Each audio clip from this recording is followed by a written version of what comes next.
You're watching the Three and You Giant Fans podcast brought to you by Scott, Giant, Mike, and Cardone. We're sponsored by Manscaped.com. Use code AGREYMAN to get a 20% discount and free shipping. And download our audio podcast at Apple Podcasts, Google Podcasts, or wherever you get your podcasts from.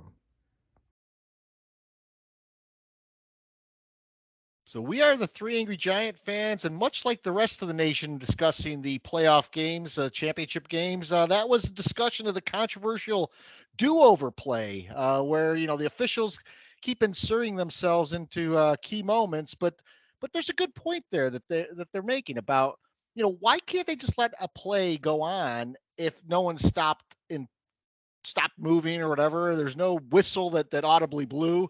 And why not go back and reset the clock after the play rather than just get rid of the play and have them do a do-over?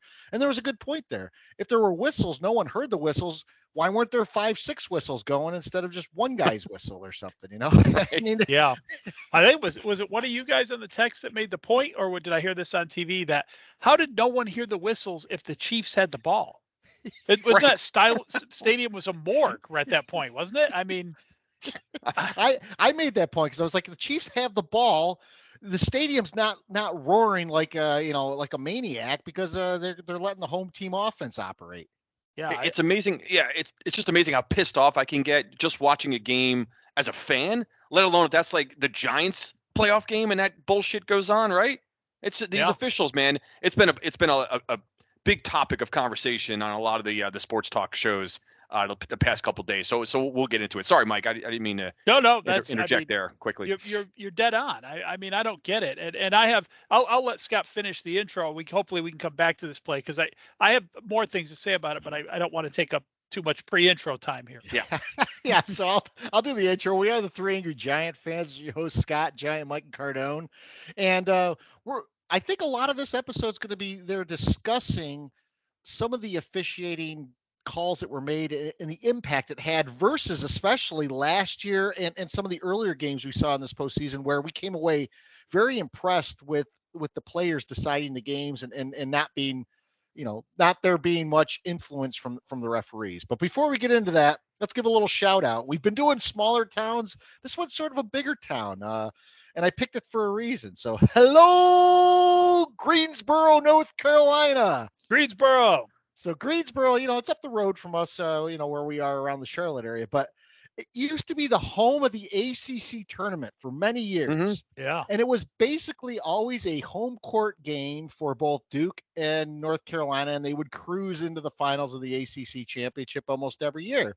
Yep. And then when the NCAA tournament would come around the following week or the 2 weeks after that, there was almost always a regional game in Greensboro that Duke or North Carolina would. Yeah. Mostly, I kind of remember that as Duke being more that Duke took advantage of that more. Duke was the number one seed, and they were at the Greensboro Regional. That was. I could swear that Duke wouldn't get on it, leave town until like at least the Final Four. Unbelievable. Yeah, Syracuse would make the tournament. Their opening round game is in Pepperdine. Yeah, Wichita. I remember Syracuse at the number one seed in Wichita one time, maybe the number 2 seed. No, I had to laugh. I remember when I first moved down here, we went up to the ACC tournament a couple times. And it was great because you'd stand outside and wait for people to leave. If their team lost, they'd sell you tickets really cheaply, but it was a tough ticket to get if you didn't have one to start with, I mean, it was, and then when you got in there, all the home teams or all the teams were sitting in sections.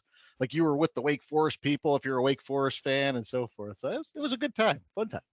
So we don't get any like history of Greensboro on this one. We don't really get history other than the reminiscing of the ACC tournament. But I will say we did have a download this week from Australia. So we had one down under in Sydney. All right. Wow. Hey, mate. That's awesome. I don't know. I'm so resisting saying shrimp on the Barbie right now because it's so cliche. I can't. I'm not going to do it.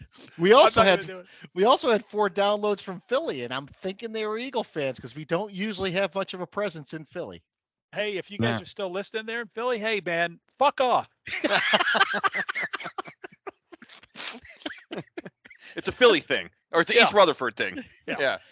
We don't want your kind here. Yeah, it's an East Rutherford thing. So Mike was talking a little bit about going back to that play, but before we go there, let's talk a little bit about the Philly game, because there was a share of bad calls in that game as well, and even one that wasn't necessarily a bad call, it was a missed call, but Shanahan not challenging that reception by Devonta Smith on the first drive. That was a crucial mistake, and here's what I don't understand: it's the first drive of the game. It's the first half of a game. You don't need 3 timeouts in the first half. Burn one. Yeah. It's a 4th down play. It's a turnover on downs if it's an incomplete pass. Huge. And it sure enough looked like it was borderline enough to make a call there. Huge. I mean, that is huge. And I get it. The gamesmanship of the team running up to the ball. And if you're a head coach, you don't want to get suckered into that. But to Scott's point, it's a big enough play where you risk it at that point. I mean, it's 4th down.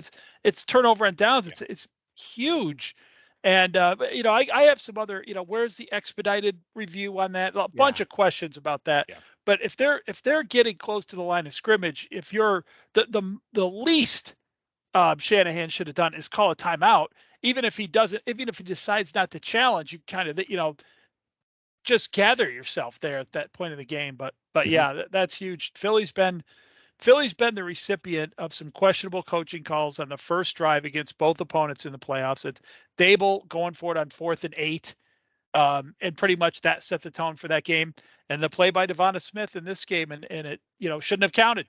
The Eagles should have turned it over on downs in their first drive. That set the tone for that game. Yeah. So.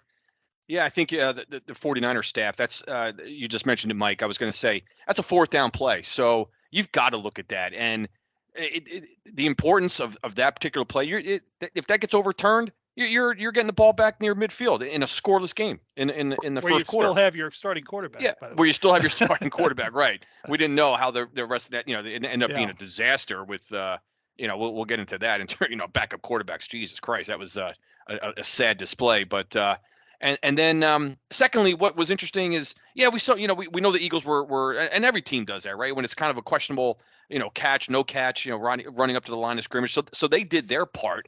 Yeah. But what was interesting is that we didn't get that reverse angle replay on the national home audience until after everything was kind of, the dust had settled, right? We didn't, and we know the play happened quick, so the Eagles rushed up to the line. So, but we didn't. If I remember correctly, I don't think that reverse angle did not get shown to the home audience until after it was 7-0. Yeah, after the commercial. Yeah. And keep in mind, that was Fox's only game this weekend.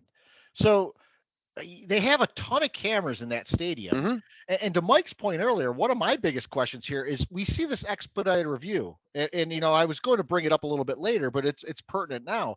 The expedited review seems good in principle, but the way it's used is so inconsistent. It's like they use it sometimes, other times they decide not to. Mm-hmm. So why are we using it in certain cases and not overturning something that critical on a play that's a touch, basically hands the Eagles a touchdown versus turning the ball over? Yeah, that's the word for the expedited review. I love it. I've loved it when it's been deployed. I think it's a great thing, but you've got to get it on play. It has to catch that play. That's apparently exactly what it's for. Yeah. And the other point of that is, and this isn't just a reaction to that play. It's just an extension of an existing rule that just makes sense. And maybe in some ways it is a reaction because it brings it to your attention. But if we automatically review turnovers and scoring plays, shouldn't we automatically review 4th down plays? Why not? It was a good point because our Jet fan Novak texted us during that play, and he said, if that was incomplete, would that be reviewable since it's a turnover on downs? Now, I don't know if a turnover on downs is considered a turnover. Yeah. That's a clarification I'd like to know. But that was a great question, I thought, on his part, because if that's incomplete, but he actually caught it, would they review it automatically and then possibly overturn it? Yeah, or if you're the 49ers, do you rush your team out there? Right. Try to take a snap before it happens. Yeah. A little different because you got the change of offensive and defensive units there. But Novak did pose a great question because I wasn't thinking about that at the time, of that, non-review. But I don't know, guys. There's too many inconsistencies right now with replay challenges, coaches challenges, just calls, no calls. I didn't know where to begin with it. It's been a hot topic, and it's going to remain a hot topic, obviously, until until the Super Bowl, a week from Sunday, and then in the offseason, I think it's going to be a big, I think, review by the entire NFL in terms of what they need to do with this officiating crews. I'll put something out there. Do you think that Shanahan comes up small in big games now that he's got a body of work to look at? I mean, he was the offensive coordinator during that Atlanta Super Bowl where they choked away the lead. He's had a couple of leads in games in the Super Bowl he's had one as a Super Bowl for the 49ers. And then not challenging that call. Do you think this is a trend, or is this just a small sample size for him? I don't know. I mean, but this particular play, I think that's one where you need, coordinators or other, coaching, staff members to kind of maybe point that out as well to kind of help that decision there. But the game as a whole, Scott, I would say, no. I mean, the Eagles were they're the favorite. They're the 1 seed. They were at home. So San Francisco it wasn't expecting to be a blowout, but again, Philadelphia looked like the better team on the field like they did last week. So I know we'll get into that in terms of what we think is going to happen in the Super Bowl, but Philadelphia just looks freaking good, man. I think the game was more about Philly than it was about San Francisco for sure. Of course, they had Josh Johnson running around and all the other stuff. But yeah, that's ridiculous. That's an interesting take. Yeah.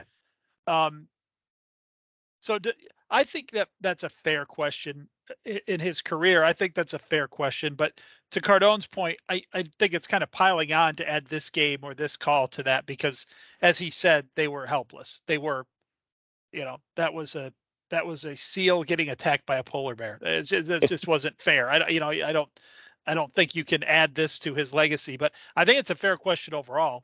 I do. He's had, obviously a talented coach, obviously a guy who can get his guys to play when he needs to, but hasn't been able to kind of crest the hill. Well, for years that was the knock against Andy Reid, and then Andy Reid finally did when he had Mahomes. And give the 49ers a good quarterback, and they might very well go on a run. It's not going to be Tom Brady who announces retirement today again. So. I think that's part of my pet peeve segment is just, yeah. I'll leave it out then. I just thought I'd mention that today is Brady. We're recording this on Wednesday, and Brady opened up this morning with retiring, which basically set everyone into a tizzy and talking about his retirement for the rest of the day. But so the Philly game, does pose an interesting question about that catch standing. So it wasn't a turnover on downs. So if it's a turnover on downs, does Purdy get hurt? Does that game take on a whole new? There's a whole other what ifs that happen. I mean, there's a whole other universe right now where the 49ers are in the Super Bowl because of that play. I don't. But that's obviously, I'm using hyperbole there, but I mean that game could be entirely different, guys. If Purdy's not in that exact situation he was in and that freak kind of hitting his elbow, that doesn't happen. Yeah. I think this game is a down to the wire game. This was another one. I'm not really sure Jalen Hurts is anywhere near 100% right now. And that's why I think I texted you guys during the game is there was so many called runs and they did their jackass quarterback sneak in this game. And I'm like, what are they doing? Like you can tell he's at least ginger about it. Yep. It's not, maybe it's fine. Maybe doctors have x-rayed it and said, look, you're not going to hurt it anymore. It's all about how much pain he can take. Maybe that's the case, but still, what the hell are you doing in a game like that where the third string quarterback is already down and the fourth stringer's in there. And even after the next options like McCaffrey after that, and they have Jalen Hurts in there, and not just that they have him in there, which is fine. I kind of shy away from saying you should pull players, but you don't have to call cold quarterback runs. Give the ball to Miles Sanders and Boston Scott 100 times. They're not losing that game. Yeah. I didn't get it. I really didn't get that part of that game at all.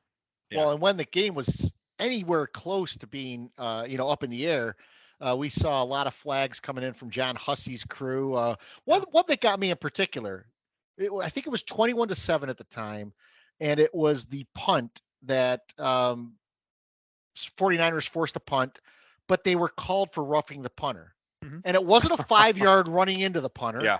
It was a full-blown 15-yarder, and the guy was full-on shoved into the punter, which we know as Giant fans, we've seen that flag picked up or not even thrown. Yep. And the ref will come out and go, the defender was pushed into the punter. Yeah, defiantly. The Giants will be screaming. They'll be like going, "What? Our punter's on the ground. What the hell?" And the ref will be like, "No, pushed into him." Like unsportsmanlike conduct. The Giant bench. Yeah, we've seen For that barking at the official. Yeah, the official, like, defiantly. There were a couple strange incidents there. That was that punt, and then there was one where the 49ers made a third down stop on a pass to A.J. Brown. And of course, the pass is right off the line of scrimmage. So the defender is playing bump and run coverage with A.J. Brown, and they call him for pass interference on a ball that he basically broke up. Yeah. Yeah. They had bad days, man. So many questionable calls. But Mike, I wanted to bring up a point that you or comment on the point you made about Hurts, with design runs. I didn't realize. I'm looking at the box score. He had 11 carries. Hurts. Yeah, he was. And those were a lot of them were by design. So is that because his throwing shoulder is not at 100%? I perhaps not sure. I don't know, but it didn't. The passing game certainly didn't look like it wasn't lighting anybody on fire. I mean, other than the Devontae Smith non-catch, he only had one more catch the rest of the game for 7 yards. Hurts on the day had 121 yards. So I was just pissed off, wanting to see a good game, wanting to see, just like you said, a game come down to the wire. It's a championship game.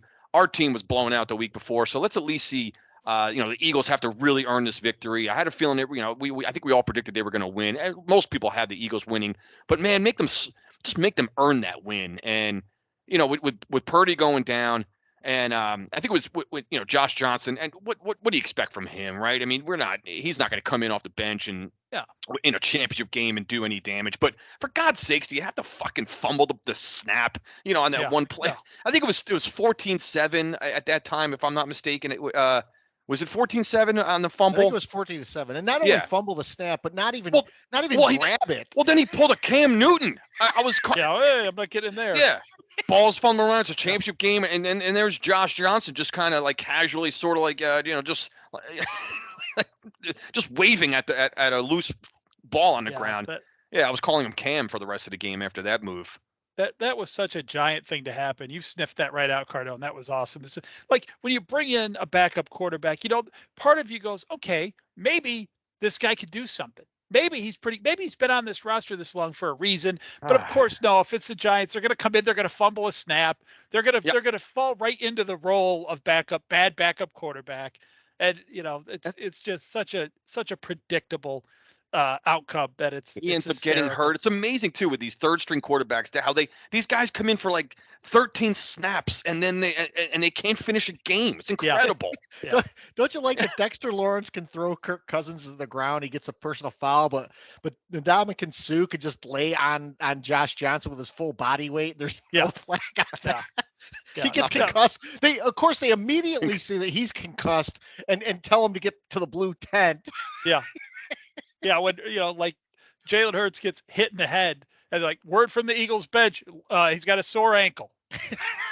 That's why he stumbled coming off the field. Yeah. Oh, okay. All right, that's fine. Yeah, Scott mentioned Hussey. I wanted to get this in while we're talking about it. So I don't remember if this made the pod last week or if I missed this information by a day or so, but So I'm not sure if I mentioned that Clete Blakeman, who officiated the Giants and Eagles game, is 13-1. The Eagles are 13-1 in Clete Blakeman's career when he officiates an Eagles game. Now, the Eagles have been fairly good recently, but 13-1, that's a little off. So to up the ante one for the next week, the NFL assigns John Hussey to the Eagle game. So he doesn't quite have the overall record with the Eagles that Clete did, but Hussey is when he officiates the Eagles games, The Eagles are 6-0 on the money line and 6-0 against the spread. So basically, you could bet on the Eagles when John Hussey is officiating that game.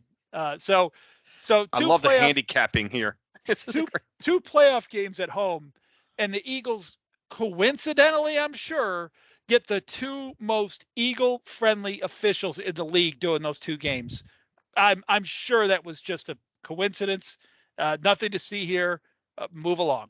My question is, John Hussey is a terrible referee in the regular season. Terrible. How the hell does this guy get a berth in the NFC Championship game? No, there's always something when this guy does a game where he's lost control. He looks like maniacal Michael Scott out there, just kind of like, no, hang on. I got to talk to these guys, and I got to go over to each coach. I don't know what's happening. I mean, he's the king of that. What's the playoff criteria anymore for these officials? I thought you had to have a pretty clean resume. You know, who knows what that is, right? That's not knowledge for the general public. Mike and I were talking about this before we came on the air, and really the NFL does historically reward those crews that throw more flags on average than those that don't. And case in point, Carl Cheffers is going to be the head official for the Super Bowl. His crew threw the most flags this year in the NFL and the most defensive pass interference calls. Very interesting. See how that plays out. We'll see how that plays out. And we talked about this last year too. If you remember, they gave one of the females the line judge spot in the Super Bowl. And it was about 2 to 3 years earlier than most officials do get that position. And you can't tell me it was just on merit alone, because there's a number of times that we've seen her screw up. So, you know, the NFL has a certain formula that basically can just put anyone in any game. Yeah, I don't think there's much of a formula to it. I think it's these guys are the brown nosers. These guys are the guys. Yeah, you know that. Here's an interesting stat I want to point out.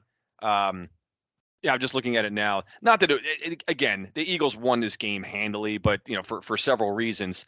But when I'm looking at the first down statistics, and they had 25 to San Francisco's 11. Guess how many first downs the Eagles earned from penalties? I know this question because that's the most in the NFL this season. 7 penalties. 7 first Can downs. You by imagine? penalties.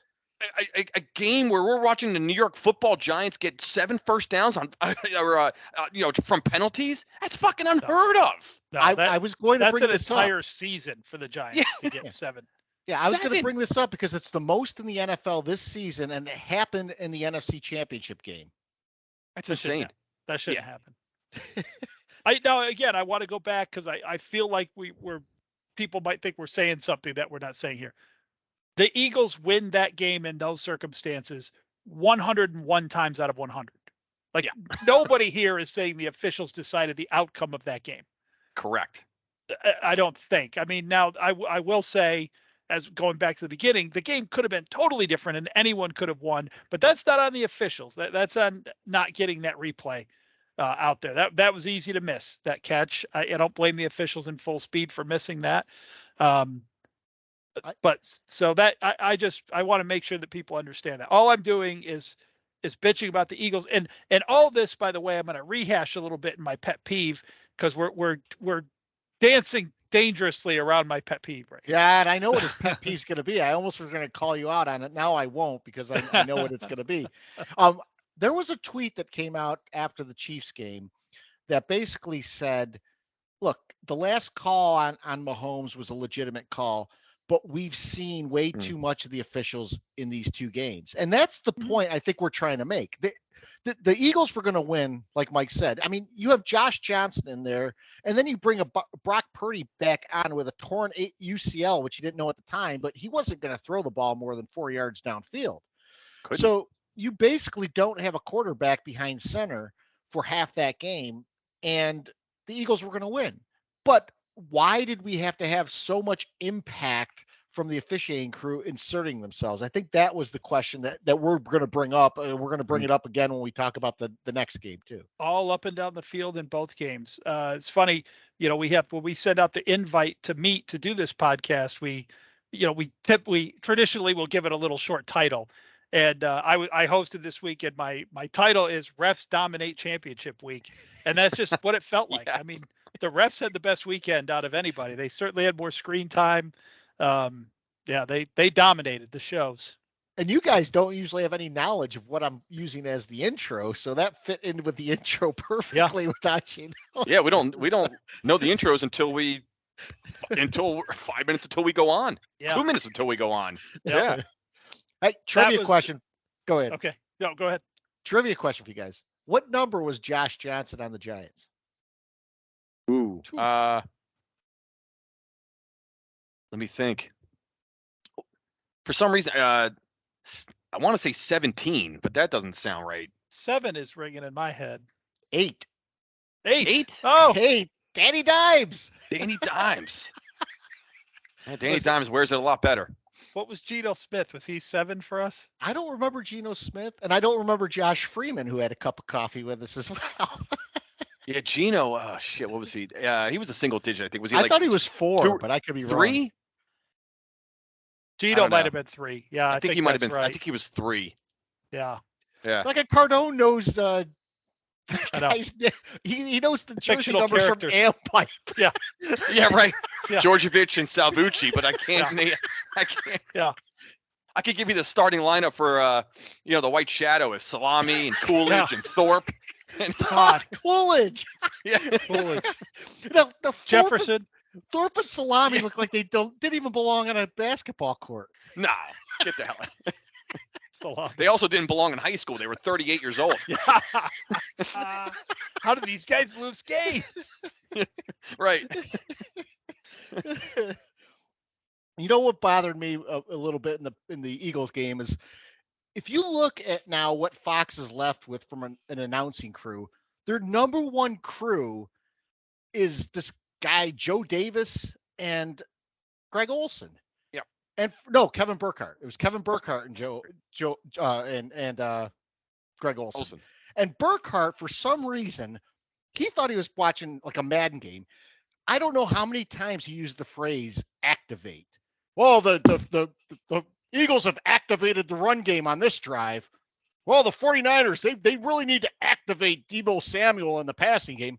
Now, you don't activate players. You call a play and you get the ball to them. This is not activating them. They're not like robots sitting in like sleep mode where you push a button and they all of a sudden start. I mean, he said it so many times. It reeked of him trying to start a new thing. You know what I mean? Like, my wife's critique of our last podcast was like, why don't you say salty again, hon? Why don't you say salty one more time? I'm like, I was trying to make it a thing. And she's like, yeah. I love salty. Yeah. It's better to say you're fucking pissed off. You know, Yeah, it's right. salty. Yeah, that's right. Yeah, you could put it into one nice word. Yeah. Yeah, I agree, Scott. That it just as many times he said it, it just started to be like the first time he said it just goes right over your head, right? Whatever. Then like the fourth time, you're like, what is he talking about? Yeah, guy's making up his own calls. Yeah, he's making up his own calls. He's just seeing things that no one else is seeing. I don't know. Kenneth Gainwell is getting activated on this drive. No, he's spelling Sanders for arrest. If you want to Spelling. activate, yeah, I like spelling. Spelling's Yeah, good. it's clear. He's trying to bring activate into the vernacular. This, he has no more games. Who's doing the Super Bowl? Is it Olsen and this guy? Yeah. All right. Well, we'll see Well, how hard he. it's Fox has the right? Super Bowl, so it's gonna Fox be has the Olsen and Super Bowl. Burkhardt. So yeah, maybe he'll. Gosh. Maybe that's what he was doing last week. He was warming it up. He's like, I'm gonna take it to the nation next week. I'm getting ready, baby. Hello, friends.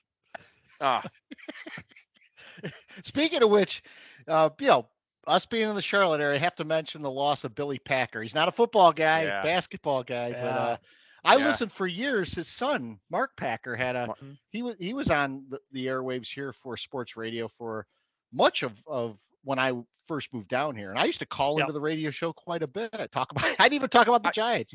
I called into that show once. Yeah. Yeah. The Weiner I called line. about the Charlotte 49ers for some reason. I was during around March Fire it up. Madness. Yeah. I actually met him. I say met him, but Mark Packer was broadcasting his show.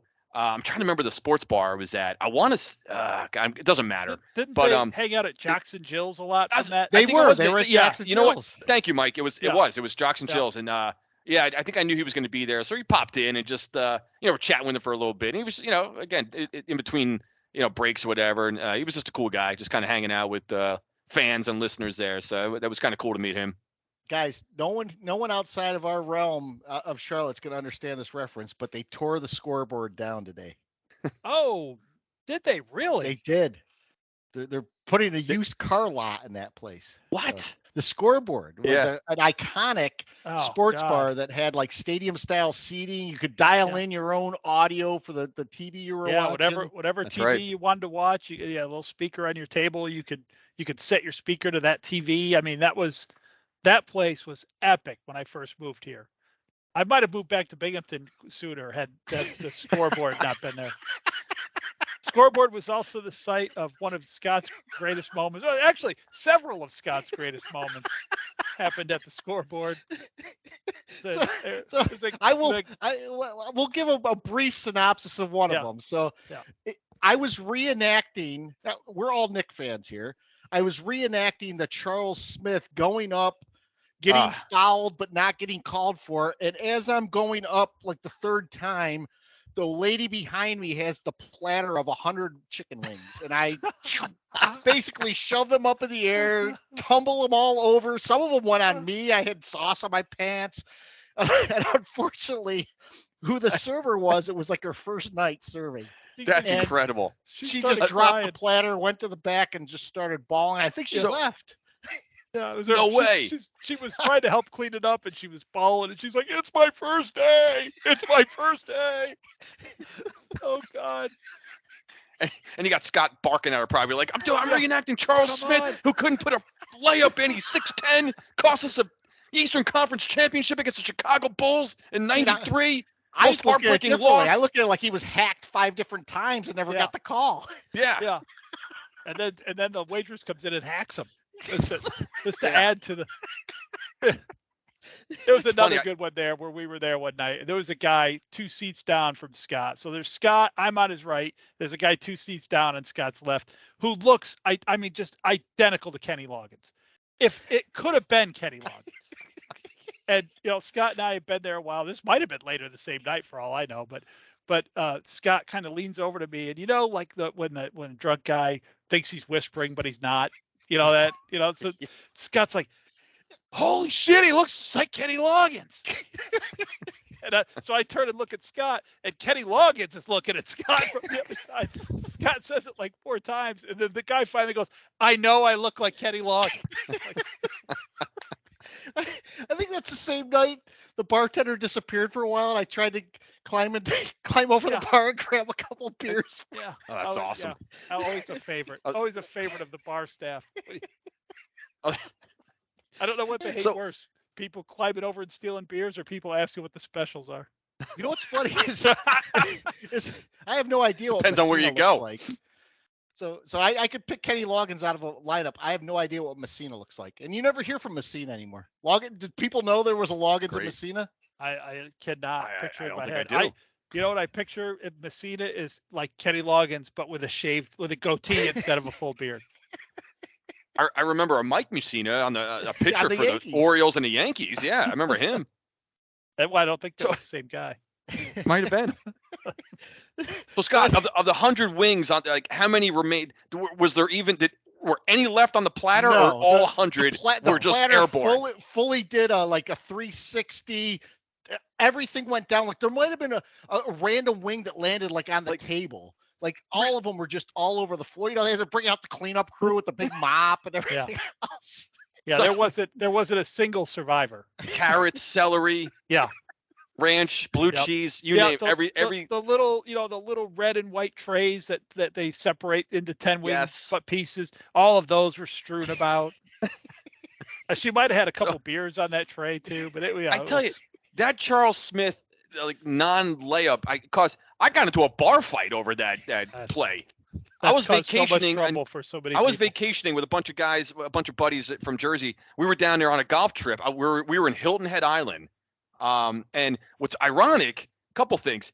The name of the establishment shares the same exact name of our favorite establishment that we go to watch the Giants. Oh, yes. All right. Yes. There's one of those. Probably not the same, it has nothing to do with each other, but and the same thing. Charles Smith was doing, his thing, whatever, getting hacked, and we knew our season was over. We had some Bull fans at the table next to us. Next thing you know what happens, guys, right? Everything, you just lose. You come out of your skull, right? Yeah. And that was it. I don't even remember. My buddy Dell had to tell me. He's like, Cardone. He's like, you were flipping tables. Same thing. French fries were going all over the place. Beers, everything. Guy was barking at me from across the table. I'm like, yeah, you couldn't just celebrate with your buddies over there. You had to had to do this now. You had to launch an insult over to us. He's like, oh, I don't hear dick from that table. I'm like, you had to do it. There it is. We didn't say a word to each other for the entire game, and then all of a sudden that gets trotted out. The second the buzzer sounding at the Garden that night. What an awful. Still remember. It could have gone that way. Remember when we were chanting Saquon Barkley, and then and then the Giants got a little trouble after that, and the guys at the table behind us were going, "Where's Saquon now?" Had to do it. Had to do it. Luckily, the Giants ended up winning that. Hey, so now we have. Wait a minute here. We have a White Shadow reference. Yes. And we have a Chicago Bulls reference. So the trivia question I'm going to ask is that the White Shadow. The reason he was coaching high school basketball is because he played NBA for the Bulls. If you remember the opening, he's going up for a layup and he gets undercut and he, falls to the ground. And the worst possible reenactment of an NBA play that anyone could ever imagine. So the trivia question there is, what number was he for the Bulls? What was his name? Ken Howard. Ken Howard. I have no idea what number he was. I think that sounds like a 50. Yes, I was going to say like 50, like 54. For some reason, I see 54. He was 14. 14. Yeah, I just always remember that because I love that show. 14 is my favorite number, so that always stuck with me. We had the 4 right. That's close. Yeah, I just want to reiterate to our audience that we do not script these shows. No, not even close. As you can tell from the last 10 minutes. Was there another football game? Yeah. No, there's an AFC also. No. Well, what's funny is that AFC game was a really good game to watch. It was a fun game to watch, and I felt like that fourth quarter, the fun factor went away, and it became the referee show. We talked in the opening about the do-over play. I think Mike wanted to say some more things about that, so I'll turn it over to him there. But I'll leave you with this one thing though. Mahomes, damn impressive that he showed up, played on that ankle, and was able to be effective. I really thought he was going to I didn't think he was going to play. And if he did play, I thought, well, he's going to be so limited that they'll trot him out there for a short appearance and then they'll bring Henny in or something. Yeah, I will. I'll talk about the do-over play. But first of all, it was Ken Reeves. Oh, okay. Ken Reeves. Right. Sorry. It wasn't Ken Howard? No, Ken Reeves. Well, wait. After we were the actual talking, actor is Ken Howard, isn't it? Oh, okay. Yeah, I have no idea. Yes, I only know him as Ken Reeves. Yeah. So while we were talking, I brought up the opening here on YouTube, and clear. It says Reeves on his back, 14. He's down there holding his knee. I think the actor was Ken Howard. That he went to Carver High School and dominated. But no, Carver. So the famous do-over play. So what a shit show, obviously. And to Scott's point, as we started talking about at the beginning, I think that's a good point. Why? If you remember the play before that, they were trying to get something right with the clock before they even snapped that one, right? And then this play sort of happens, and you don't see any of the telltale signs of a play blown dead. You don't see the official hands over his head. You don't see like half the offensive line like looking around and not playing. You don't see any of that. It looked like a normal NFL play. So I think the do-over play, I have a lot of problems with that because I agree. There's a lot of other ways to handle that, in my opinion, but it's not even what pisses me off the most about that sequence. On the initial do-over play, the 49ers, or I'm sorry, the Bengals. The Bengals make the world right and make the do-over play not count by sacking Mahomes on that play. And we get a defensive holding call on 5th down that basically extends that drive.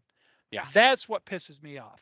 If you're the officials and you lost track of that clock and you fucked up and you've essentially given the other team 5 downs because of that, I would think my biggest fear would be, oh God, please don't get a first down on this play. Please don't get a first down on this play. Not only were they not thinking that way, they awarded them a first down on a bullshit call. I can't wrap my head around where these officials are during this game and their complete lack of game situation. I don't, if I'm Torbort there, before I snap the ball again, I'm looking over at the other officials. I'm like, no flags, no flag. You can't throw a flag on this down. So out of the crazy 5 downs that they got, which is just exposes these officials. They're incompetent. They lose control of games. All of that is true, but they made a bad situation worse on the next play by allowing the Bengals or the I can't remember who played in the games, by allowing Kansas City to extend that drive. Yeah. Well, you made a good point, Mike. That there were no whistles, and even on the video where they show the guy running in, he's not waving his arms like this, blowing the play dead. He's just running in. It's almost like he's trying to tell someone, "Hey guys, we screwed up." But if you don't blow the whistle, people don't stop playing. Yeah. And if you don't signal to the other referees that that this play has to stop, no one's going to stop playing. So it should have been a legitimate play that just kept going on. It sets a bad precedent because, again, they wiped a legitimate play off the books and basically did a do-over. Yeah, well, everything's based on the whistle, right? There are penalties, there are turnovers, there are things that even though they know you made a play and your team recovered the ball, you can't have the ball because we blew the whistle. And the whistle is the final arbiter of everything. Yeah. So if we blew the whistle, the play is dead, that recovery doesn't count. But in this case, to say there's a whistle's bullshit.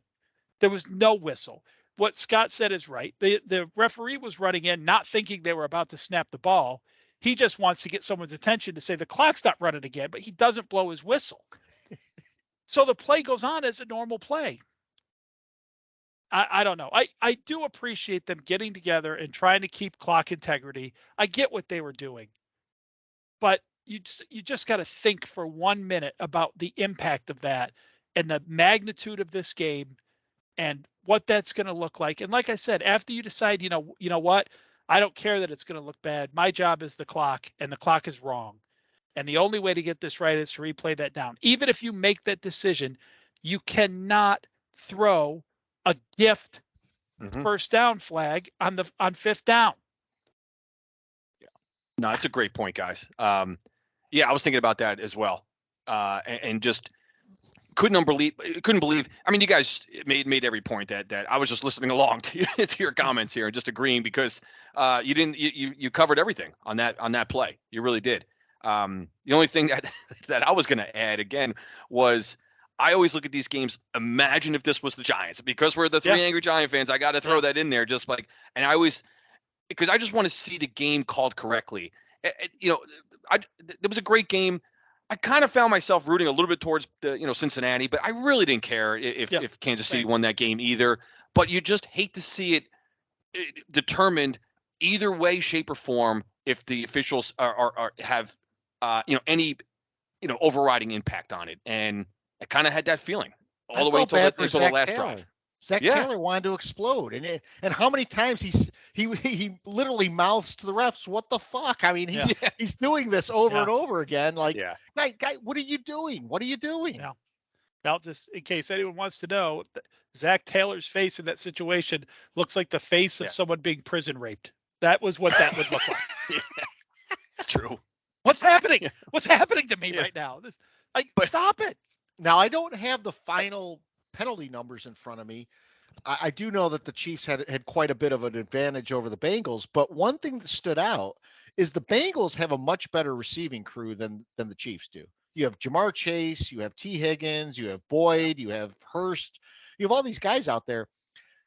they drew one penalty in the defensive secondary against the Chiefs, and it was the one that was the blatant hit on Hurst before the ball got there, which the Chiefs were like, wait, why is this a call? Meanwhile, Cincinnati was called for 5 defensive penalties by their backs on the Kansas City receivers. I mean, again, I think we've all agreed here. No one, I mean, and I know NFL rigged was trending right after these games. I don't mean to ever imply these games are rigged. Usually when I do it, it's with tongue in cheek, but things like that are really difficult to explain. I just think that it's a massive incompetence that sometimes is so bad that it looks like the fix is in. I guess that's really where my heart is on this. Well, the penalties for the game, guys. Cincinnati, 9 penalties for 71 yards. Kansas City, 4 for 55. So more than double the amount of penalties taken, by Cincinnati. There was a couple other ones that we've yet to mention. The what looked like or could have been the non-roughing the quarterback on Burrow late in the game, where I think it was the linebacker. I can't remember the linebacker's name. If you guys know it, help me out. But he took not 2, it looked like 3 steps towards Burrow. Didn't hit him hard, but it was extremely late, and it hit him hard enough for Burrow to go down to the ground. Now, all right, that one I was sort of like on the fence, like let it go. But then we all saw the one, and you had to call the one with Mahomes at the on the last drive to set up the game-winning field goal. So because that was definitely, there was no question he was out of bounds, and he explained, he's like, I was trying to get there sooner to knock him out. He was trying to get him to go backwards. At least that was his explanation at the time. But whatever the case, but on that drive or on that play, we saw at least I think it was a couple networks were highlighting. They circled the left tackle apparently holding. The Bengal, blatantly holding. No call there. That should have been maybe offsetting, should it not? So, guys, I don't know. It does, Mike. I think we're not outwardly saying game's rigged. The referees are that biased. No, but it does. There's lots of head scratchers when one team, when you can see, game impacting penalties on one team versus the other, and it determines the outcome. Here's the other thing too. Torbort's crew, they threw a few flags on kickoffs or punts, changing field position. But on that last punt return that put the Chiefs in position, there were 2, not just 1, but 2 blatant blocks in the back, right at the point of attack. That allowed him to get the edge. And of course, no flags thrown. And what happens? They get up to midfield on that. Yeah. That game, I mean, like we've covered here, the whole weekend carries a stench with it now. And it's unfortunate. And again, I'm treading on a pet peeve here a little bit. Like, it's unfortunate that, like Scott opened with, this was a good game. And here's what we're talking about.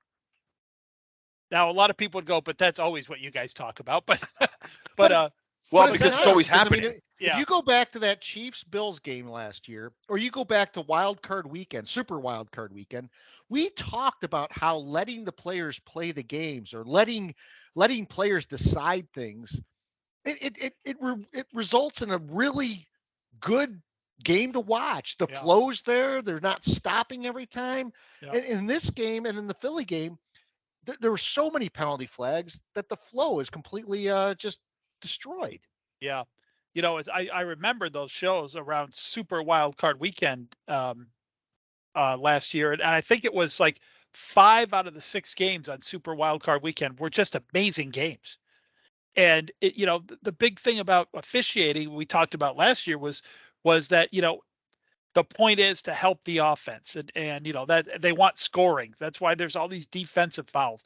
Well, those games, I remember every one of them was like 34-40. And it just proved, just let these guys play. These offenses are talented enough that they can score, especially with the rules they're given to play under. You don't need to consistently throw flags and extend downs. I don't get the third down penalties. I never will. You can never explain it to me in a way that makes sense. Defense is part of this game too, and good defense is part of the game. And it's like they're trying to eliminate it. I just still don't understand as old school fans like we are, is a is a 17-14 game that much less exciting than a 45, 42 game? I like the idea of being able to fucking stop somebody occasionally on certain drives instead of the old, like, whoever has the ball last. We say it all the time, like, you left too much time on the clock. There's 13 seconds. What are you talking about? Yeah.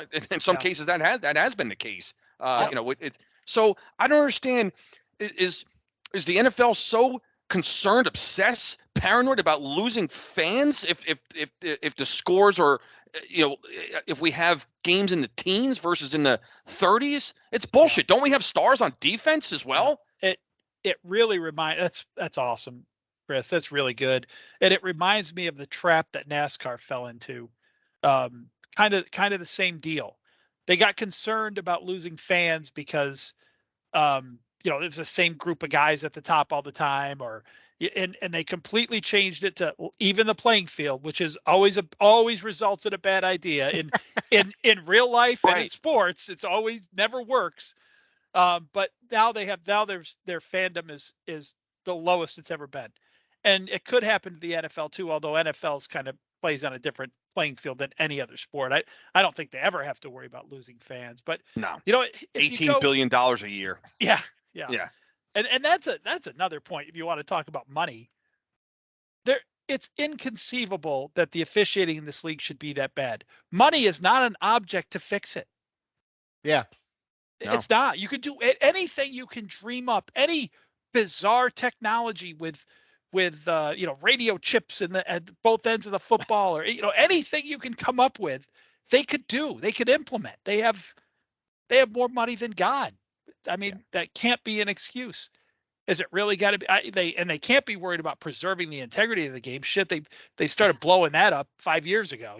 So guys, all we have to do is go back and look at some of the Super Bowls that have been really good Super Bowls. Look at our first Super Bowl against the Patriots. Those were not high-scoring games. Yeah, they were 17-14. Yeah, they were good, hard-fought games. It's not like people go, that game sucked. There wasn't enough scoring. Maybe Tom Brady thought that because he guaranteed that. What, 7? We're not going to score 17. Is Plax playing defense? Which I think he did on that last play. That's ironic. Yeah, that's true. I never thought about that. He was on the field for the Hail Mary.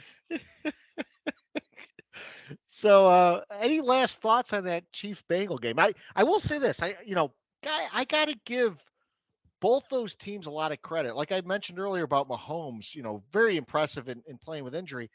Joe Burrow's now made 2 championship games, won one of them last year. Probably could have won this one this year. And the Bengals on the surface don't look like a great team, but the results speak for themselves. Yeah. Go ahead, Chris. I've been hogging the mic tonight a little bit. No. I wanted to. My last comment was going to be, and Scott, just mentioned it.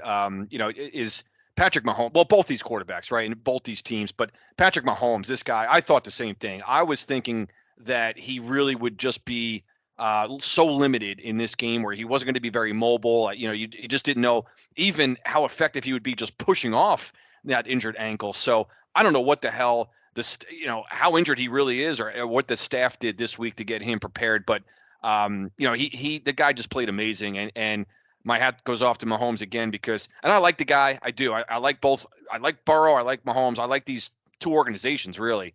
And so if these 2 teams are going to be around for a while, I think as long as these 2 guys are playing quarterback for these 2 franchises, they're going to be good for a while. They really are. By the way, on the play early in the game with Kadarius Toney, where he scored, it looked like he scored a touchdown, was that not expedited review that came in and said he didn't catch it? They didn't actually challenge that, did they? I don't think anyone actually challenged that. I don't know if I remember. Yeah, I don't think so. They called it a touchdown at first, or a completion. And then I think they said, after further review, we've decided it's incomplete.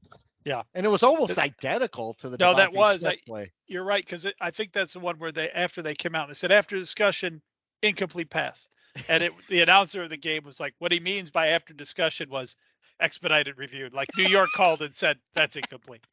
Yeah. I love how they say, here's another little thing, like after discussion, incomplete pass. Like No, assholes. Like, the pass was incomplete. It's not because of your discussion that the pass became incomplete. We've decided. It should be like, after discussion, we realized we fucked up, made the wrong call. It was an incomplete pass the whole time. It's not like it was complete and then it became incomplete. It already was incomplete. We just fucking missed it. Right. That's what they should say. The idiot on our crew who came running in doing this. Saw nothing. Yeah. It's the same thing. Like after like a spot foul or something, or like after discussion, the runner did get the the gain of yardage. Real like, well, no, like he had it. You missed it. Yeah. He always had it. It's not like he got it since he didn't get it since then. Right. Exactly. Yeah, he had it to start with. Since we've been talking about it, we just decided we decided we're going to give it to him. So he didn't. Dude. Yeah. Right. What was interesting to me is that play that Juju Smith-Schuster, or no, it might have been Valdez-Scalding, reached the ball out as he was being tackled and got the first down, and they said it broke the plane of where the first down was. If that ball had gotten swatted out of his hands, would they have said his forward motion was stopped? Outstanding question. It looked as much as forward motion being stopped as possible, and then he just reaches the hand out afterwards. I always question that. I have that play on my list for a possible launching point for a pet peeve because isn't that the definition of there is no clear and obvious video evidence? No. You can't say from those camera angles they have that ball crossed that plane. Did it look like it did? Yeah, it did look like it, but there's incontrovertible video evidence. I don't think they use incontrovertible anymore. It's the opinion of the guy under the hood anymore. Yeah, I think that's what it is. Get off of that. You guys know where I like to go with this one. After they then decide that he got the yardage of gain or whatever the hell they call it, well, then it should be like, well, now we're gonna fucking measure it, because instead of just giving it to him, well, now it's worth a stick. Now it's worth a chain gang measurement. Yeah. I'm gonna say that. At least the chains in Kansas City were working properly. For the second week in a row, Philadelphia had a chain problem. What the hell is up with that? What is up with it? Yeah, exactly. 2 weeks in a row on an opposition drive, too. Yeah. It had to be the same chain, did it not? It had the same fucking like duct tape on there, didn't it? I think what happens in Philly is like when the other team gets the ball, the chain guy goes down there and he adds like 2 links to the chain, and he doesn't have time to shut them down real good. So they yank on those chains and then they break. They're like, oh, the chains are broken. I don't know why. Every opposing team in Philly has to go 10 yards and 2 inches to get a first down. 10 yards and 2 links. Yeah. I agree with everything you guys said about the game, and you guys nailed the takeaways. Just one other quick point. Again, this is another thing that was going to be a pet peeve. But first of all, Joe Burrow's an absolute stud. And that dude, he can come play for the Giants at any point over any quarterback. I'll take T. Higgins. Yeah. I mean, Joe Burrow's an absolute stud. And I think you guys remember I had borderline man crushed on him last year around Super Bowl week. So yeah, he's still, he's awesome. And Mahomes, yes, very gutsy. The thing, and you guys said exactly what I wanted to hear. The penalty on Mahomes going out of bounds, you've got to call it. You have to call it. So there were actually people arguing Twitter, YouTube videos I watched this week, TV, saying, listen, man, I get it. 2 feet out of bounds, this and that. But that's a 22-year-old kid just making an effort play. And with the magnitude of that situation, do you need to call that penalty? I'm like, yes, you have to call that penalty. There's no, I mean, we're not talking about other penalties that we're saying you got to take the game into consideration. If a penalty is blatant and obvious, you have to call it. I mean, I think we all agree with that. When we talk about refs having situational awareness, I'm not saying when they hit a quarterback late out of bounds, but the penalty would give them a chip shot field goal to win the game, that you should keep the flag in your pocket. That's not the kind of thing I mean at all. I say this all the time. We always say it when we're watching games together. Even if you think it's a ticky-tack roughing the passer or whatever, you guys know my catchphrase is, you can't do it. I know it's stupid, but you can't do that. Can't. No, totally agree. Yeah. So that was my extra points sort of. Yeah. speak on That call on Mahomes was the correct call. There's a bunch of other calls people Yeah. could debate in that Yeah, game. there's a and it's a as Cardone cumulative mentioned. effect, you know. Yeah, as Cardone mentioned, there's another call on that play. There's an offensive holding on that. Yeah. Much on the like other that side of the field. Washington Redskin play where Kayvon Thibodeau got poked in the eye on the play Yeah. where Yeah, that's right. there was supposedly pass interference in the end zone. Yeah. So leading up to the Super Bowl, we got a couple of storylines that we do not want to hear. One of them is about the Kelsey brothers, as they're already shoving that down our throat. I've heard more about the Kelsey brothers in the last 3 days than I really want to hear. But we did have some notable news this week on coaching changes. So Sean Payton was named coach of the Arizona Cardinals. D'Amico Ryans was named coach of the Houston Texans. So Kafka. Wait, you said Peyton with the Cardinals. No, you mean Peyton Broncos. with the Broncos. Yeah, okay. Sorry. Broncos. Did I say the Cardinals? You said Cardinals, yeah. So Kafka is the one that's still out there that's a candidate for the Cardinals. We know Frank Reich was hired by the Panthers.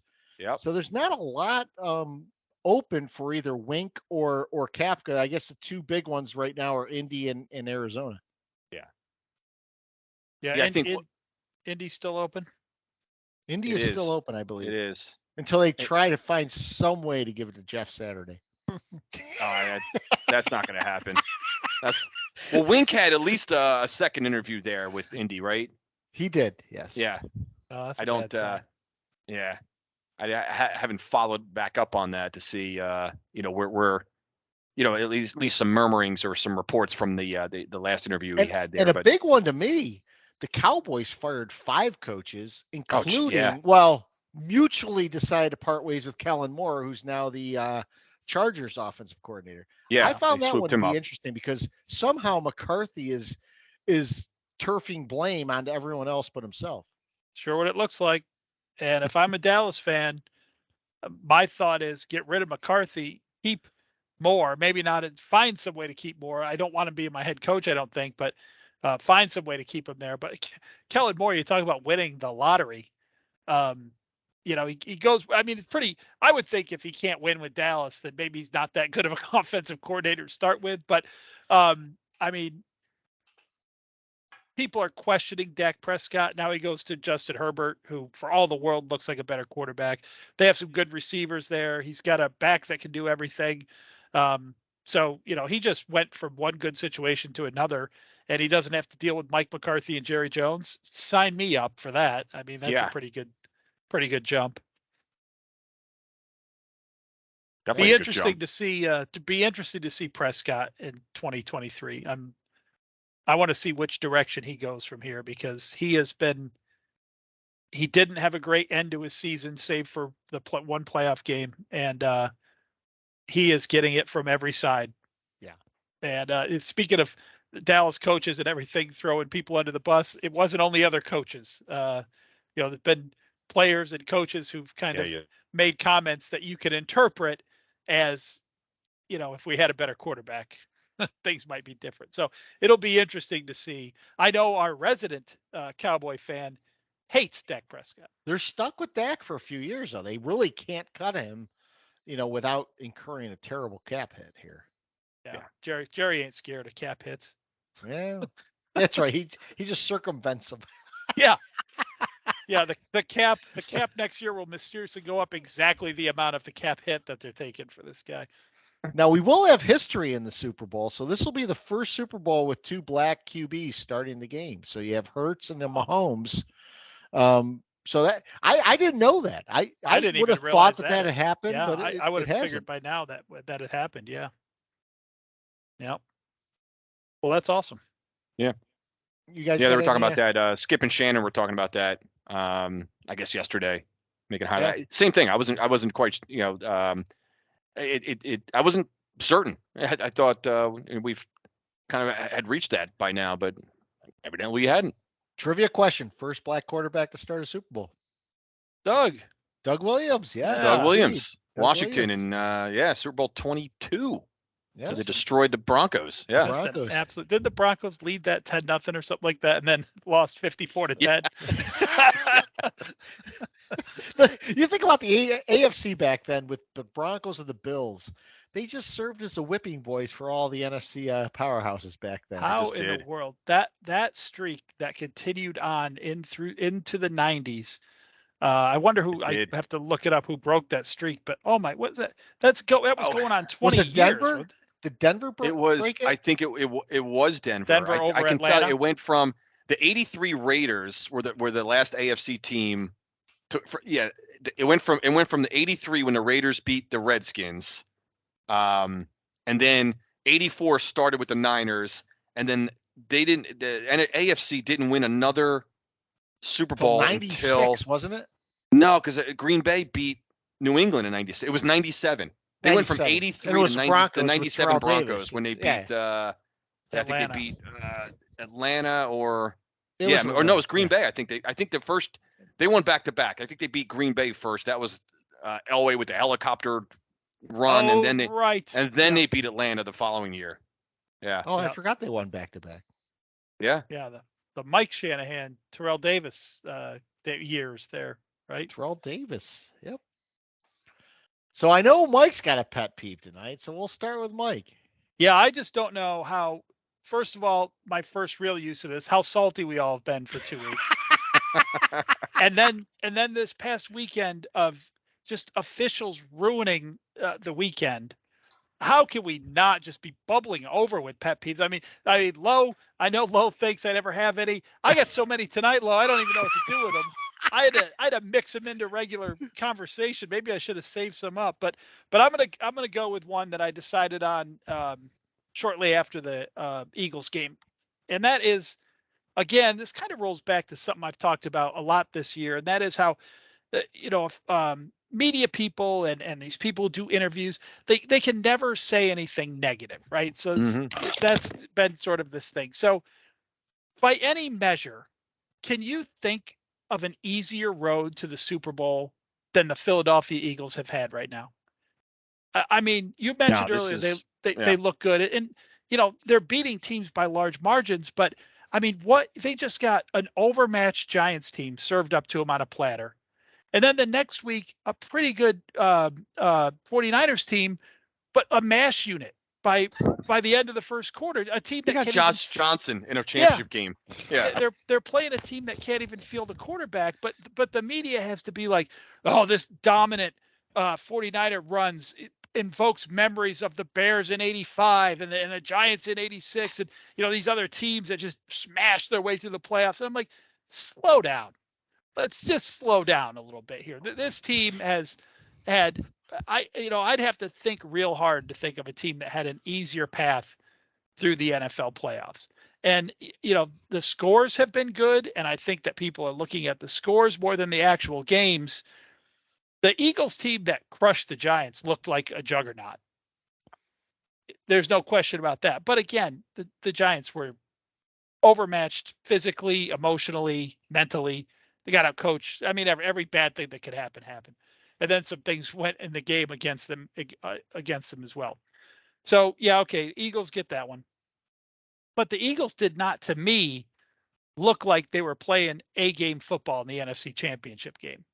They looked shaky, and there were several moments where I said, "My goodness, if the Giants could have got them this week, it might have been a different story." But of course, you should be. It's the NFL. If you can't beat a team that doesn't have a legitimate quarterback for 3/4 of the game, then you don't belong, in the playoffs. You don't. But I think both things can be true. So I kind of responded to a Twitter with something like that, and someone jumped back down my throat. The Eagles best team all season, #1 seed. They earned this path, and I'm like, dude, both things can be true. The Eagles are awesome. They, don't get me wrong, they earned the #1 seed. They pounded their way through the playoffs, and they're going to play in the Super Bowl. But it's also true that they had a very easy path in the Super Bowl. I think we could say that. I don't think that diminishes from the Eagles season at all. It's just acknowledging that, they haven't been served up typical NFL playoff fare. for the 2 games that they've played. I think that's fair to say. And it just, I hate that every team, Scott mentions, he's mentioned it at least once every season on the podcast, is, every team that does something, they have to be the best at it. This is one of the best. They just have to make everything so much bigger than it actually is. And, I get they're trying to hype a big game and all that, but let's just pump the brakes here. If I'll tell you what, if the Eagles beat the Chiefs 31-7, I will take down my flag. I promise I will take down my flag. But for now, let's just call it like, I'm going to call it like I see it. And the way I see it is, great team, easy path. This will be the first difficult game they play. Yeah. No, it's great synopsis there, Mike, and great capture of what I think the Eagles are doing. So like you said, yeah, they've been, they were great all year, and but in the playoffs, yeah, they just faced a Niner team that was just freaking a ghost of themselves from the last couple months. But that's the way it works sometimes. I feel like I just think like sometimes when it's a team's year, I think I've been saying it for most of the year. I just have a feeling that it's the Eagles' year, and so I just want to see a good Super Bowl. But obviously we'll see. We'll let it play out. But my pet peeve was I knew we were going to talk about the officials a lot tonight, and like I said, we don't script this stuff. We don't even the three of us don't. Sometimes we'll connect, sometimes we don't. Before we like I said record this, which is not till Wednesdays. But so I kind of left the officiating stuff just play out by itself, without highlighting a pet peeve. My peeve really didn't come until today's. I'm doing quote, breaking news of Tom Brady retiring again. We just fucking went through this a year ago. The whole groundhog thing of Brady. But what really, just exactly a year ago by the way. Yeah, exactly. A year to the day, right? Wasn't it? And I think. Yeah, right on. Yeah. Right before groundhog. Yeah. And I swear, I think this chop, like, I just wish he would, like, make this announcement after the Super Bowl, so we don't have to even hear or think or I don't want to see his face. I don't want to see highlights of his career. I don't want to talk about his career. So I think what really burned me today was on PTI. Pardon the interruption. You got those two yahoos talking about, will we ever see another? Will anyone ever match Brady? And they're actually trying to break this down. And when you actually look at Brady's statistics. Just playoff statistics. Forget about what he did in the regular season. The idea that he has 35 postseason victories. Tom Brady himself has 35. You know who's in second place? It's Montana with 16. Yeah. So he has 19 more than Joe Montana, and we have to sit here and debate of whether or not someone else can come, match his career. Just go away. Stop. I'm glad you're retiring, but let's not now try to come up. It's like the same thing. Like, is he as good as Jordan, or is we see it in basketball all the time, but that's much more of an individualized sport, but in football, now we have to talk about, and we're never going to get the answer to this stuff. Like, no. For someone to match Brady, it's going to have to take like another fucking, like, maybe like it would take Mahomes. I'm just throwing him out there because he's in his third Super Bowl. It's going to take him another 15 years. Are we going to, like, I don't know, like, constantly revisit this all the time now and compare? Why do we have to immediately compare, talk about who's going to match Tom Brady's career? Yeah. Why can't it just be Brady, the guy's best, the GOAT, bullshit, whatever that bullshit is, and just leave it at that? That's it. And what people don't... Go ahead, Mike. Oh, go ahead. The funny thing about the guys on PTI debating that is, will we ever see another Brady? You guys won't. You'll be long dead. Well, they mentioned that. Yeah. Mike, that's funny you brought that up, because they did. Wilbon did say, he's like, well, not in our lifetime. Maybe our sons or grandsons, whatever you said. It was funny. So you hit the nail on the head there. Wilbon was saying, well, yeah, not in my lifetime. I'm, obviously won't be around for that. But just the whole Brady. I mean, the guy, we know his career. We went through this. What bothers me, we just went through this last year because the guy, quasi fucking retired, and now we got to do it again. Yeah. My stance on this is we're at an age now where athletes are bigger, faster, so much more developed than they have been in the past, that it's going to be damn hard to replicate things we've seen in the past in the future. Now, I can't say there's not going to be someone like Tom Brady because someone gets on a juggernaut of a franchise like Mahomes or someone, they could do it. But what I'm thinking about more is like the LTs of the world. Like, there's not going to be another LT that comes out that actually changes the way that an NFL defense is played. Aaron Donald is a great player. Aaron Donald has not caused defensive coordinators to change the way that they play the game. Lawrence Taylor changed the way defensive coordinators played the game, and it evolved the game. And I think we're past the point of players making that kind of an impact. And I'll tell you what, if LT played today at his weight back then, he wouldn't be nearly as effective as he is now because he's playing against guys that are so much bigger and faster than what he played against in his day. That's why it's so tough to compare eras. Not to mention, Scott, that he was way too much of a wild man for this pussy era. He'd have been. God.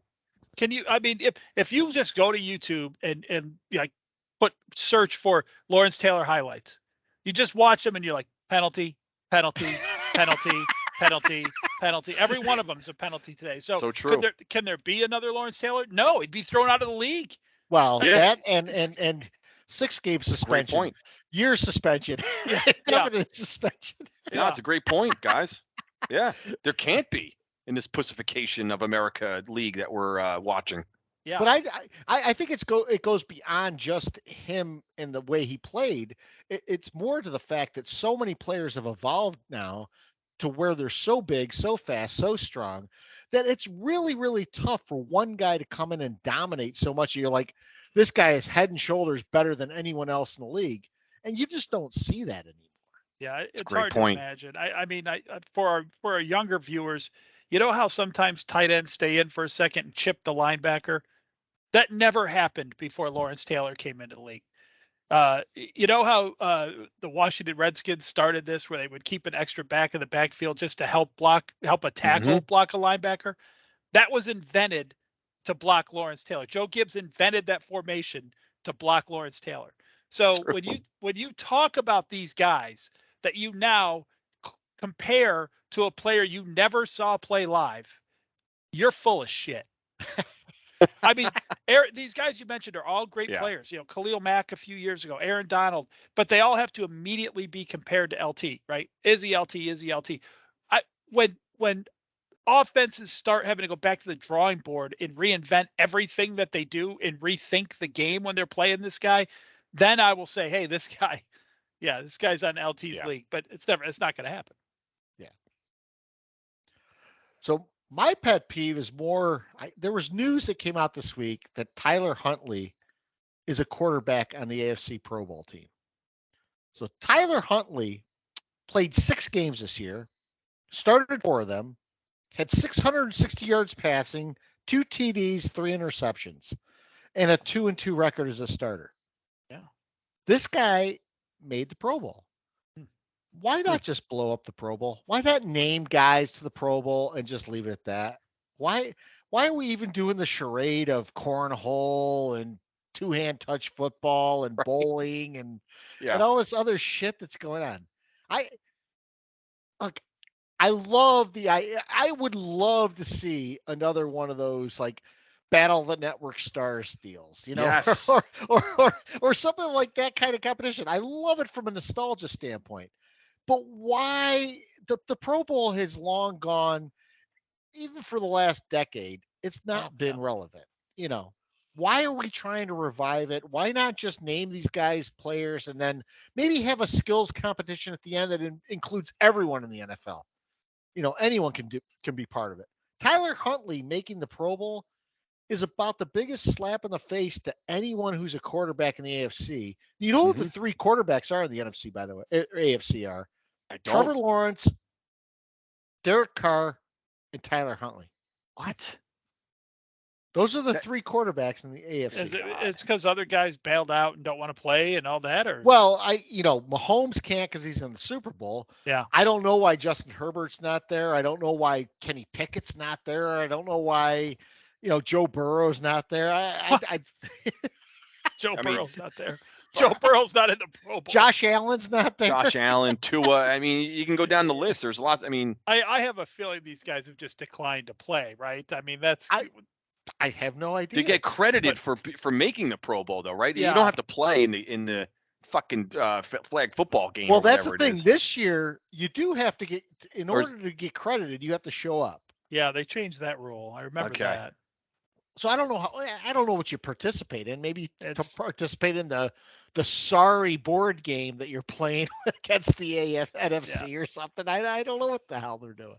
The idea of the Pro Bowl died, like it really died in like the 90s. It died when they left Hawaii, basically. Yeah, Yeah. and this is going to Yeah. sound like I'm being insensitive or callous, but it died when we started caring so much about player safety. To be honest with you, that's just the fact. I mean, It's true. the Pro Bowl used to be kind of an entertaining game because they played football. And it was just one more game to watch. And I remember being like, oh, come on, get Tiki back in there. Yeah. But yeah, once it became patty cake, I mean, they should have stopped that the first year. It shouldn't have taken them another decade to stop that game. It's ridiculous. And it's really, there's two parts of the Pro Bowl that I hate. They're never going to be able to put pads on and play football again because of the player safety issue. And that's fine. But the other part of the Pro Bowl that anytime this goes for television shows, it goes for YouTube videos, anything you can think of. If you open up voting to the general public group of idiots, your results are terrible. You can't just have the general public vote for things. No, you can't. And then give people awards and bonuses based on it. I mean, it's so, I mean, if this were still, I don't know, how do they do NFL All Pro? Is that like a media vote The All thing? Pro, I believe, is a media thing. Yeah. So I hate the media, but I trust them way more to come up with an All Pro team than the fans to come up with anything. The Pro Bowl, the even when it was decent, it had a history of you made the Pro Bowl 1 year too late. So you were already a great player before the fans recognized it. So you made it 1 year too late, and then at the end you hung on way too long. You're a guy who's not even a starter anymore. You're third string at your position, but your name is recognizable. So you're just making Pro Bowls. Like after, that's Anthony Munoz. Yeah. Yeah. Oh, Munoz, I heard of him. Check. That's a good example. Junior Seau. Oh, Seau. Yeah, I've heard that name. Check. Guy hasn't played more than a half of football in 3 years. Oh, Pro Bowl material. Check. So we may not be on next week. I think we're going to air a lost episode of the preseason against the Bengals, which our Jets fan Novak was one of the few that actually downloaded and listened to. But I think we're going to replay that. But since we're not going to be on next week, guys, Super Bowl predictions. Yeah. So if we do end up doing a short one next week or doing an off day one, do I reserve the right to be able to change this You can prediction? change this. Yeah. All right. If we come back on the air. Yeah. I am going to say that. So here's where I have a dilemma in this game.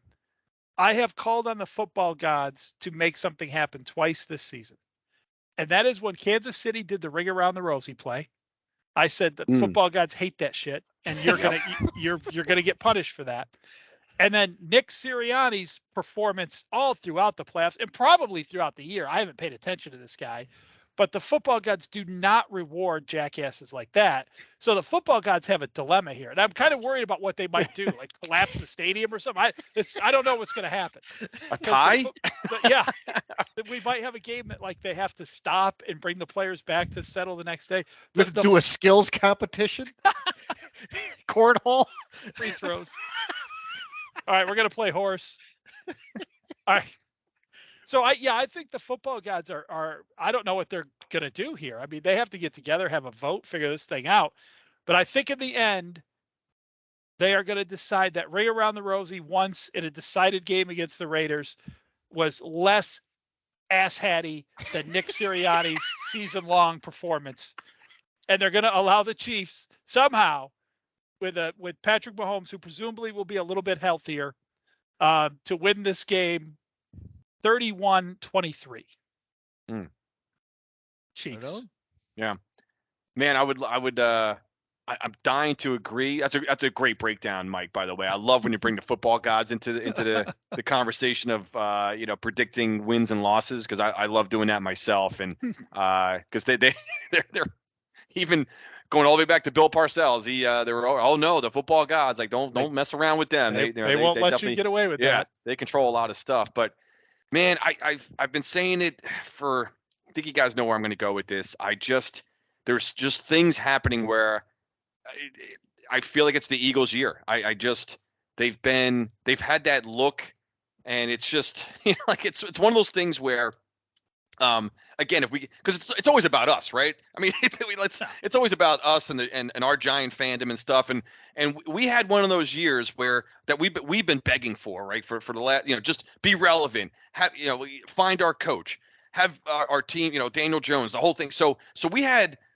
Like we overachieved by miles with this Giant year this year, and we've been just so excited, obviously week in and week out, and all of a sudden it's one of those things where like, oh no, like it's just like on top of that, like we've it's almost like I didn't think that, well, we're not going to win the Super Bowl, so somebody has to, and it's like all of a sudden there's the Eagles sitting there. I was dreading the Eagle Cowboy championship game. Thank God we didn't get that. But now we do have the Eagles in the so now we have the Eagles in the Super Bowl, and they have had that sort of, maybe not every single week, but consistently enough. Looking at like the 1 seed in the NFC, and I can't tell you exactly how the game's going to go, guys. I don't have a great prediction. I think I don't know, man. I just see the storyline, the Eagle.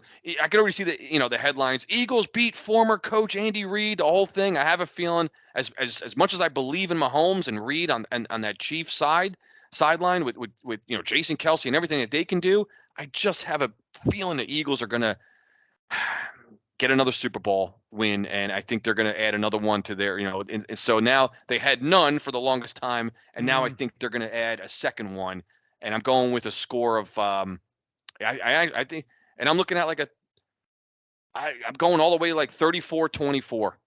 I think, Mike, it was very close to what you said. I actually have the Eagles winning by like 10. Yeah. This is a hard game to picture how it's going to play out, isn't it? I can't get a good feel for how this game might play out. I don't either. I think it's going to be similar to what we've seen from the Eagles in the first two games, where they have fortuitous breaks that allow them to get an early lead, and they can continue to stay there. So two things I want to mention. First, you guys on video can see Chris's hat of the Sycamore Brewing Company. That's right. Which has one of the better beers out there called Mountain Candy, which is one of my favorites. That's a good one. But the second part is Sirianni. Did you see the way that jackass was firing up the crowd after Trent Williams chokehold the Eagle and slammed him to the ground, and there was that melee at the end of the 49ers Eagle game? He's fired up the crowd, throwing his hands up, being a complete jackass once again. And this is after he already tried that same bullshit with the going for two on a extra point when they're up 3 touchdowns and deciding, oh, I'm going to take a timeout after all. But I want them to lose. But my mom always used to point out about destiny. And she used to use it more with the Yankees than anyone else. But she said it a couple times with the Giants. I think one of the times was 1990, and she pointed out a couple times during the year. She's like, oh, it's destiny for the Giants to win. The way this season's played out, I think it's destiny for the Eagles to win. They had that easy road in the NFC playoffs. I don't see this game being particularly tough for them, because I think their pass rush is going to get to Mahomes more than the Bengals did. And Mahomes was clearly rattled a couple of times in that game. I think this game is 27-14 Eagles. And I wish it was different, because I have shitty numbers in the football pool. I think I have a 5 for the Eagles. So I'm hoping for 25-14, because I think I win money then. But well, you never know in this NFL. Well, with the exactly. going for two. going for 2 or missing extra points. Well, that's amazing. I want Sirianni to be an asshole and go for 2. Remember those shitty numbers of the 2s and the 5s? You hated those. Now those are in play now because back in play. That's the one good thing about these assholes going for 2 and missing extra points and all this other nonsense. Yeah. Yep. So 8s, 2s, and 5s, they're in play. The whole board is back. I mean, it is. We went through like all time where you had the good numbers. Now, man, it's you. If you had 0-0, you were assured to make money. Yeah, 0-0 is excellent. Yeah, you were getting something. You guys got anything else tonight? I'll just add. I actually have a lot, but we're already ran way over, and I thought we were going to be on next week. So, but I do want to get this in. When this season started, the Eagles were on a lot of people's list to be here right now. I know Scott and I think Cardone was with us, thought that was insane. Yeah. The questions we had then were like, well, why is this team that much better than last year? And don't they still have Jalen Hurts, who looked kind of like garbage at the end of last year? So what made them pick this team? I still can't answer that question, but I do have to tip my cap to those people who I mocked just a few short months ago. They obviously saw something that we didn't see. Now, I will say this about this Eagles team in hindsight. This is one of the best off seasons any team has ever had. Hassan Reddick, the way he's come on now, and Bradbury, which that was like a extra throw in that no one talked about that much, and of course AJ Brown and Devonta Smith. It was either draft pick this year or last. I don't remember, but they got a lot better very shortly. And I think in this day and age, in this NFL, especially now that we're going to have to beat this team if we want to go anywhere. We need to have an off season like this, and it doesn't necessarily have to be this year. And maybe it's half of this year and half next year. And speaking of Team of Destiny, every weak position the Eagles had, a big name free agent was available for them to grab to fill that. I mean, it just, I'm starting to want to change my pick now because you guys mentioned that just everything is falling their way, but that hasn't just happened as these playoffs have started. That started in the off season. Yeah. No, and I think, Mike, you're on a great point there when you said, not just it's not just been this year, but we said the same thing in the preseason. We're like, why are these jabronis picking the Eagles? Yeah. And I halfway through the season, I was like, this team's gonna collapse, No, they are. And they never did it. And probably part of that's being blinded by being a Giants fan. You don't want to give the Eagles credit, but I don't know if you guys saw this too. The Empire State Building was lit up in green. We didn't touch upon this. What the fuck is that guy? What is that? It's like, why? I have no idea. Did we ever figure out what's going on there? I have no idea. Was it an Eagles fan that's like infiltrated the Empire State Building? He's like, well, it's got to be, because you think about this, right? The New York also has an AFC team. Why don't we light it up red for the Chiefs? They did actually. Right. They did afterwards. Okay, all right. So there was a picture of both the Eagles and the Chiefs. And the other point is, like, I know I've seen them light it up in blue when the Giants, have something good going on, but this is like new. This is brand new. And no, it's a terrible precedent. New York, when it comes to sports, is not the international city. This is the Giants town. I wish I had thought of this as a pet peeve. Why does the Empire State Building have to get involved at all? Like, what? Right. I mean, what? If this results in never lighting up in a color for a sports team, I am so okay with that. I do not give a shit. That's terrible. Yeah. That just gives. I'm glad you brought that up, Scott. Yeah, gives Eagles trolls, which every single one of their fans is, some company excluded. Just something to chew on that I hate. One person I know. So I will say this. So next week, we talked about having a bonus episode from the archives. If Chris cannot make the call next week, we might want to have KC or have our resident Dallas fan on the call. Yeah. If you guys are listening, reach out, and we'll see if we can make that happen. Yeah. If Casey can't make it, I'd love to have Bry Peacock on. We Yeah, need get him. we need to have a unified voice against the Eagles. Yes, we all must unify versus the Eagles. I think this is a yes. We have the enemy of my enemy is my friend. So So That's right. that's the way we look at this. we are the 3 Angry Giant Fans. This has been your host, Scott, Giant Mike and Cardone, and hit us up on Twitter at angry_3. We take all questions. We answer questions from anything, any realm. Yeah, We'll White Shadow answer 'em. questions. Like Yeah. I said, we went Yeah. off the rails a couple times in this episode. We go off the rails every episode. So I don't care if you ask us about feminine sanitary products. We'll try to answer them to the best of our ability. We'll find an answer.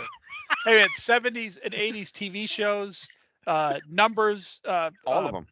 numbers of fictional sports players, stats for fictional sports players. That's right. Yeah. Bring- Who sings the theme song of 80s TV shows? You name it, man. You We had can to do name any. You had the Yeah. White Shadow there with Ken Reeves. Yeah. I was calling him Ken Howard. You It know? could have been Ken Barry. There's Yeah. all sorts of Yeah. What things what out position does Sam Malone play? Yeah, whatever you want to bring on. Yeah. You know. there. Yeah. Pitcher. Wasn't he a pitcher? He was a relief pitcher. Yeah. Yes. Yeah. All Did right. he have a nickname? Did he have a nickname that they called him? Mayday Slinging- Malone, I think. Mayday wasn't it? Mayday Malone. Malone. I think it was Mayday Mayday Malone. I was thinking Yeah. of slinging Sammy, but no, that's someone else. So we have been 3 Giant Fans. We'll see you next week, or maybe we won't. Either way, you'll have an episode, Undecided. whether it's a long lost archived one or it's a new one. So everyone have a good night. You See ya. guys have a great one. Take care.